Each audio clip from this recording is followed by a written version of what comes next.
Hi there! We're back again with more tutorials. This time, it's for Puppetstring's newly added features. Before we start, a little PSA if you're new to the channel. We strongly recommend starting with this video first if you need an introduction to Puppetstring. You can find the link in the description below. Now that's out of the way, let's start by opening the default pose of Clementine. As we can see, she now has a companion bot which also follows our facial expression and head movement. If you're already familiar with the VTubing scene in general, you most likely have already seen this kind of mascot or pet, which is usually there to represent chat. If we go to microphone tracking and click the Tracking Behavior drop-down menu, we can see that a new option has been added, which is mouth open for mascot only. Choosing this will make the companion bot follow microphone input without affecting the main model. Here, the mouth open parameter is represented by the companion bot with a glowing ring around its eye. Let's continue by going to mouse pointer tracking. Same as before, if we click the Tracking Behavior drop-down menu, then we will be able to choose mascot head movement and eye gaze. With this option selected, now our mouse pointer will move the companion bot without affecting the main model. Next, let's check out the newly added tracking options. As we can see from the icons on the left side, there are 3 of these new trackers: heart rate tracking, chat tracking, and MIDI input. First, MIDI input. This is not that much different compared to keyboard control that we are already familiar with. Instead of pressing a key on our keyboard, with this we can press a button on our connected MIDI controller instead. Let's go to the next one, which is heart rate tracking. Here we can map our current heart rate to additional expression features. For example, making the face gradually blush or gloomy as our heart rate goes up. To use this tracker, first we will have to get a Bluetooth low-energy heart rate tracking device, which usually comes with a chest strap or armband. For example, this is the one that we used for testing. Keep in mind that smartwatches or smartbands which require an app will most likely not work. Let's enable the toggle up top to activate this tracker. Afterwards, make sure that Bluetooth is turned on. Then turn our tracking device on and enter pairing mode. Once our heart rate tracker is in pairing mode, click the 3-dot icon in the device panel to start searching.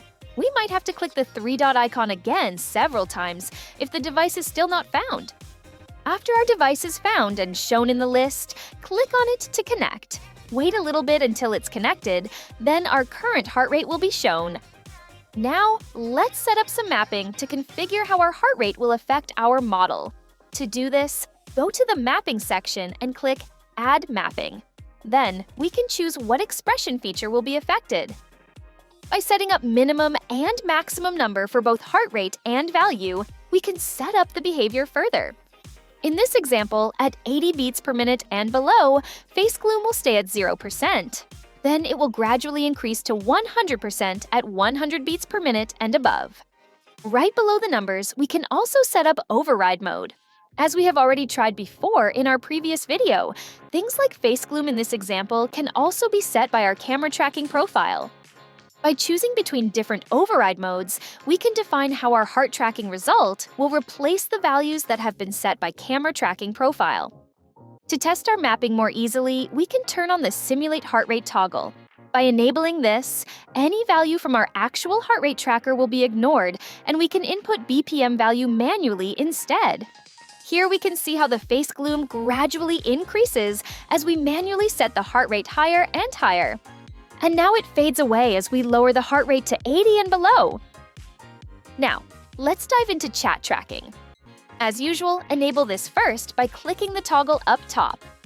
After that, we can scroll down to YouTube or Twitch section depending on which platform we want to use.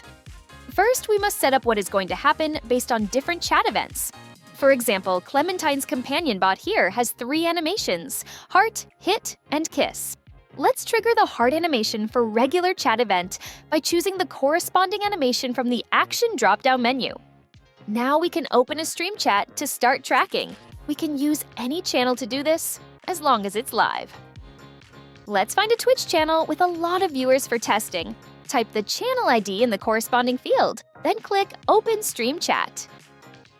Wait a little while for the connection, and chat messages should start to show up in the preview area. Because we have set the animation to play with every regular chat message, now the companion bot will continuously blink the heart icon. If we scroll up and check the Events queue section, we can see that the queue list is filled with regular chat event. This queue is processed one by one at an interval determined by the cooldown value. If there's too many events to process, we can clear the queue to remove any pending events. Now it's time to try again with channel point redemption. First, let's find a channel with easily gained and redeemable channel points for testing. Afterwards, let's copy one of the reward names. In Puppetstring, add this reward by clicking Add Channel Point Reward. Paste the reward name that we have copied before to the reward field, then continue by choosing an option in the Action drop-down menu. For example, let's use Mascot Kiss Animation. Just like before, continue by entering the channel ID and start tracking chat messages. We can wait for the specific reward to be redeemed by someone, or we can do it ourselves to try it out. In this example, we will try to redeem the channel point reward by ourselves. As we can see here, the kiss animation is played due to our chat message. Keep in mind that if you're trying this out, try to be discreet and avoid spamming or disturbing the stream in general. For the last part of this video, let's check out a few quality of life improvements that have been added. First, we can now automatically open a model file at startup. To do this, we can go to Overview while a file is already open, then click the three-dot icon at the right side of currently open file name. Afterwards, click Open this file at startup. Alternatively, we can go to Preferences, then go to Startup Behavior section. Here, enable the Open Model File at Startup toggle, then browse for the file by clicking the folder icon.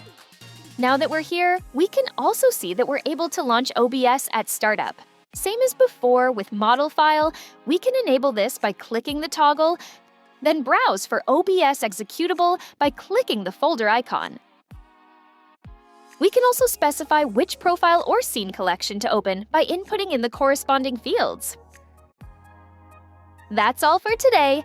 As usual, stay tuned for our future videos, which will come as the development of both Mannequin and Puppetstring continues. Subscribe to this channel to keep updated. Until next time!